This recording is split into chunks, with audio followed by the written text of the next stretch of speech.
Rawr! Ew.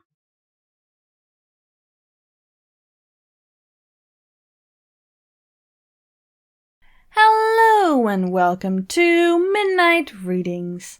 Today we will be reading Another Battle in the Long War Between Light and Darkness, written by Spark. As always, these are amazing Patreons. Link is in the description if you wish to join, as it truly does help our little furballs. Now, shall we get to it?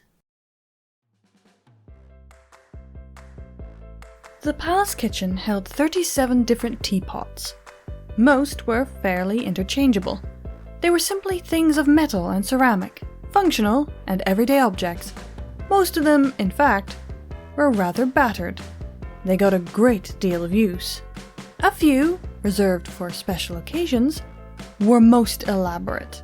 There were delicate teapots carved from solid jade, ceramic teapots molded into fanciful shapes, and enameled metal teapots decorated with intricate designs with vivid color. Some were even ancient relics of earlier ages, for Princess Celestia had been a tea drinker since the beverage had first made its way from the lands of the Kirin into Equestria. Celestia was beginning to wonder if all 37 of them would end up being used today. She surveyed the mess that had already been made from nearly a dozen teapots, plus several kettles and a small mountain of cups. With a certain amount of trepidation, Twilight had apparently been trying to make a palatable cup of tea for some time before Celestia had arrived. "Why is this so difficult?" said Twilight crossly. "You put hot water and tea leaves together, let them sit for a while, and then you have tea. How is it possible to get that wrong?" Luna laughed and grinned at Twilight.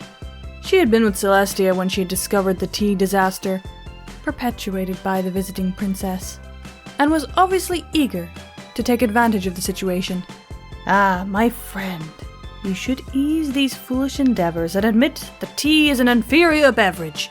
Coffee is what all civilized ponies drink in this modern era.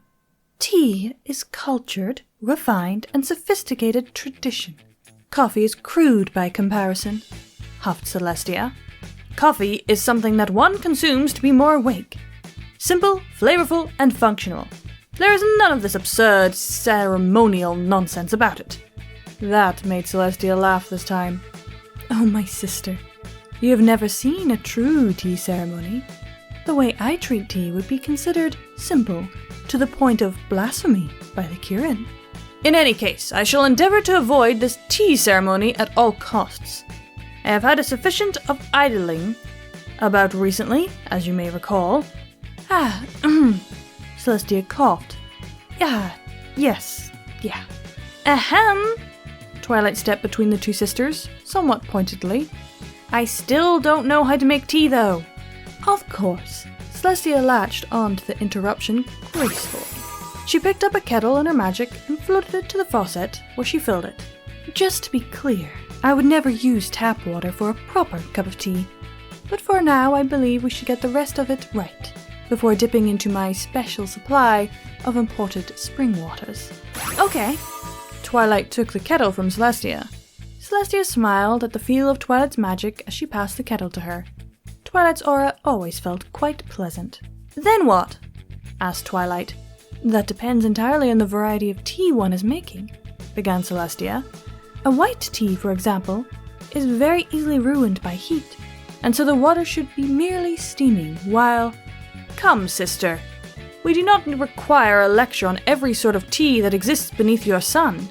Tell us how the variety Twilight has been trying is best made, and get on with it." Luna was grinning as she spoke, obviously enjoying the chance to twist her sister's tale a bit on the subject. Celestia shot her a quailing look, but she also nodded. "Very well. What sort of tea were you brewing, Twilight?" Twilight set the kettle down and picked up a small box of tea bags that had been sitting, unnoticed, on a nearby table. "This," she said, floating it over to Celestia. Celestia read the box. Celestia put a hoof over her face again.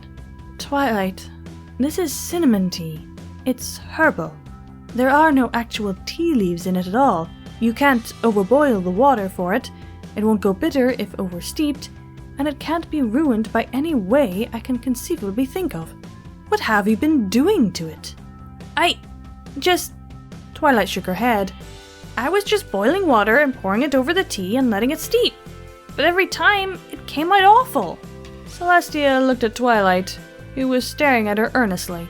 She looked at Luna, who was struggling not to laugh. She looked at the box of tea, still hovering in front of her. Finally, she looked over at the kitchen, strewn with teapots and cups. Then, with a soft, regretful sigh, she said, "Perhaps you should consider acquiring a taste for coffee." Ha! Luna shouted. We are victorious! Come, Twilight, I shall teach you the dark ways of coffee. How you brew a cup of coffee, you mean? Asked Twilight. Nay, one does not brew a cup of coffee for oneself, my apprentice. Coffee is an arcane art best left to the experts. One simply goes down to Donut Joe's and orders a cup.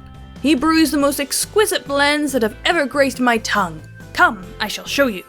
Twilight glanced at Celestia, ducking her head a bit, in what might have been guilt.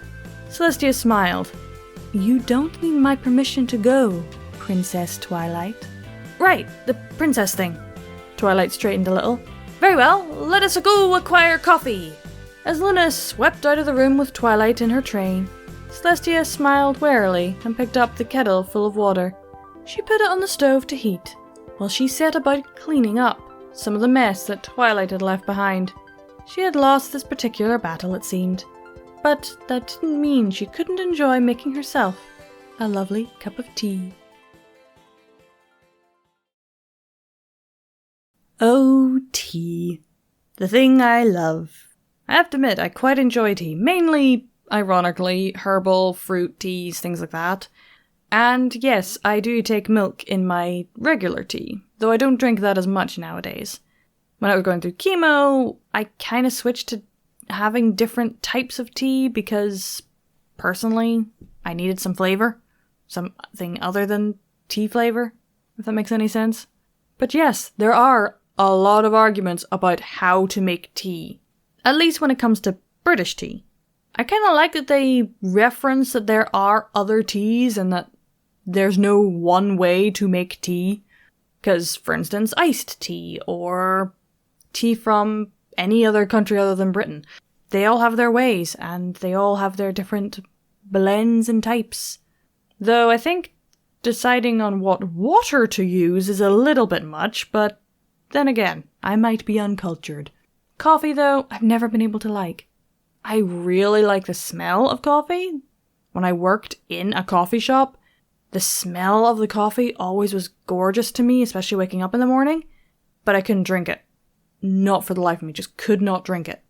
I've been told I should start off with a mocha if I want to get into coffees, you know, hot chocolate and coffee.